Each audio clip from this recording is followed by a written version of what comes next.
In this tutorial, I'm going to show you how you can transform a regular photo into a comic book. So let's get started.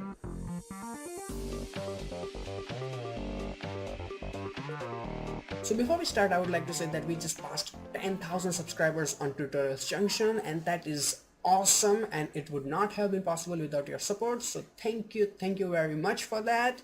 I will keep bringing new tutorials, and one day we will make it 100,000.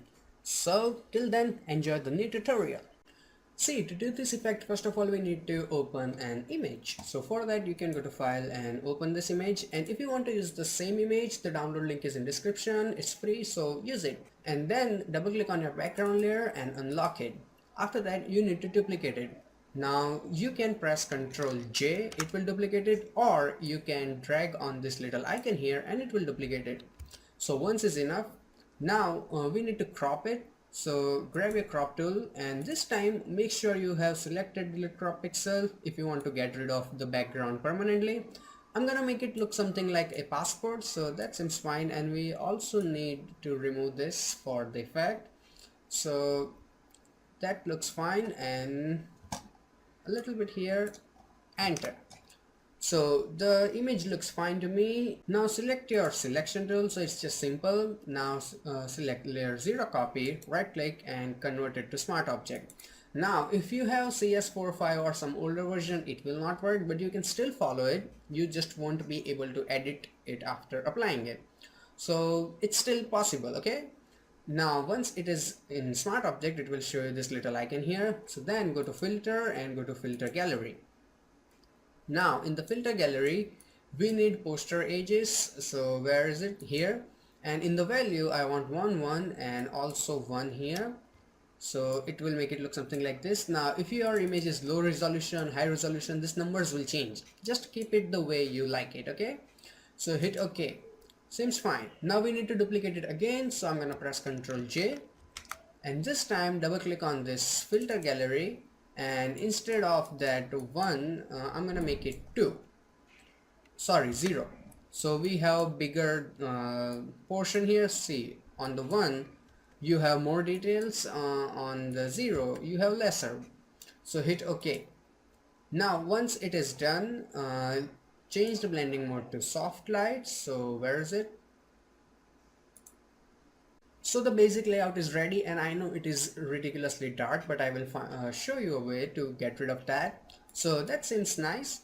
Now we need to create those dots that we see in every comic book effect, and that makes it look really like good. So for that, create a new layer and then go to your channels option. And if you don't have channels, you can go to Windows and find your channels here. So once you are inside the channels like this, make sure you have like pressed your control key, and if you're on a Mac, hold down your command key. While holding that, click on this thumbnail here, so it will make a selection something like this, and then go back to your layers panel. Now make sure you have created this new layer, and now we need to inverse it because we want selection on her and not on the outside, as you can see here. So go to your select and inverse it, so it's only on her. Then grab your paint bucket tool and make sure your color is black and fill it. Looks dark, I know, but we'll do it properly. Now once the color is filled in, go here on this little icon here and apply a layer mask. So it will look something like this. Now this layer mask is white on the inside and black on the outside, so we need to invert that. So select this and press Ctrl I, so it is inverted. After that, stay with me, I know it's a little complicated, but the output is worth it. So now make sure you have selected your layer mask, not the image, the layer mask. As you can see, it is different. So select your layer mask, then go to filter, pixelate, and go to color halftone. Now remember, the bigger the number, the bigger the dots will be. So I'm kind of fine with 10 to 12, so let's try 10. And you do not need to change anything in here, so hit OK. And if you zoom in, you can see that it looks really good, but it's darker, but the output looks really neat. As you can see, it's darker on dark part, it's lighter on light part. That is why we had to do all those trouble in selecting channels and stuff. So it looks really good balanced. Now once it is done, we need to create a border like we have in comic book. So create a new blank layer, and never forget to create blank layers before doing this sort of stuff. So create a new blank layer, select your marquee tool and make a selection. Now once the selection is ready on the border, right click and select stroke, and in the stroke I'm gonna go with white color, and instead of 75 let's make it 100. Again, if you have different image the numbers will be different, just experiment, and I'm keeping it in the center. So hit OK. It is not very visible but you can see it down here, but I'm gonna show you a way. So now double click here and apply a stroke. Where is it? Here. So as you can see we had that white border and now we have this black stroke, so it will give it kind of feeling of a comic book. So make it as deeper as you want, it's your personal choice. Now I'm gonna press Ctrl D to get rid of the selection.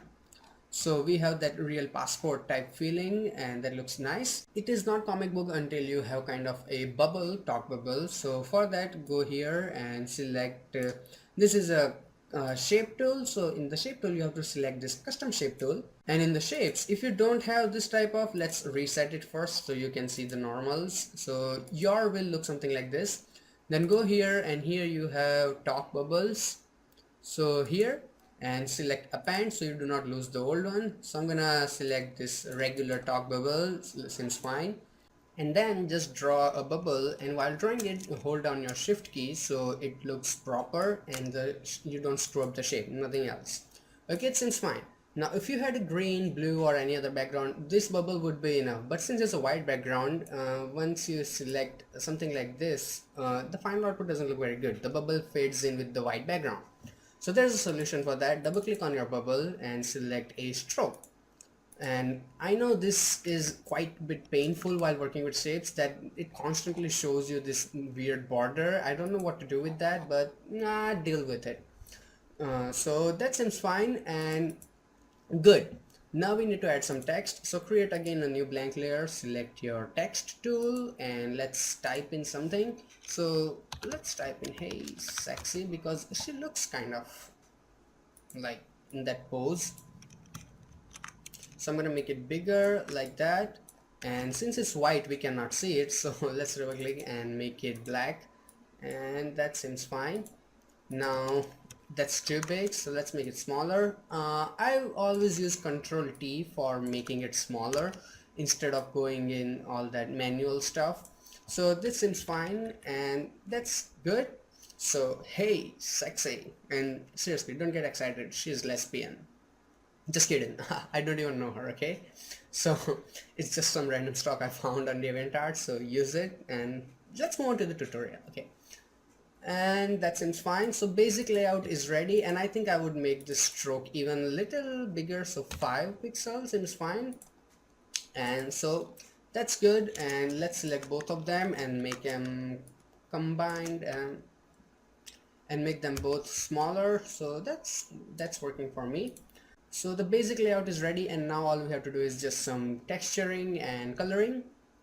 So create a new blank layer and fill in any color, anything, just anything, and then double click on it and select a pattern overlay. So where is it? Here. And in the patterns you have this really awesome, so let's reset it first. Okay, so normally it would look something like this, but go in and select artistic surface and select append, so you have this really cool patterns. So I'm selecting this one, and then 100 or maybe 239 seems fine to me, and hit OK. Right click and make it rasterize. So now you have created a texture inside Photoshop without any like third-party plugins, so that's awesome. And then change the blending mode to, let's say, darken, so you have this texture in the background and it makes it look really great. Now duplicate this thing by pressing Ctrl J, and this time change the blending mode to soft light. So as you can see, now we don't have that really black dress problem, and it looks more comic bookish and awesome. So it's ready, and now we need to do some coloring like tinting. So create a new solid layer from here, and in the solid select any kind of dark blue color, like really dark, closer to the black, and hit OK, and then change the blend mode to exclusion, so here. And now again go back and make it even darker until the color is like as per your taste. So that seems fine. So the coloring part is ready, and now we need to add that contrast, because if you look at the comic books, they have this really high contrasty look. So go to vibrance and add, make it 100%, so it will give it that colorful feeling you have normally. And you can also bump in some saturation. It's comic book, so a little bit funky colors would work actually even better. So the final effect is ready, and if you zoom in and let's see the after before. So this is the original one and this is the comic book effect, and let's look at it side by side. So that looks actually really amazing. So if you learned something from this video, hit that like button so I can know, and you can also click on that right box to learn how to make a face totally from text, or you can click on the left box to learn how to make a face totally from smoke. Both are awesome tutorials, and you can also subscribe to my channel so you get update every time I upload a new video, and you can go to my channel and check out all the awesome free tutorials. So till then, goodbye, take care and have some fun with Photoshop.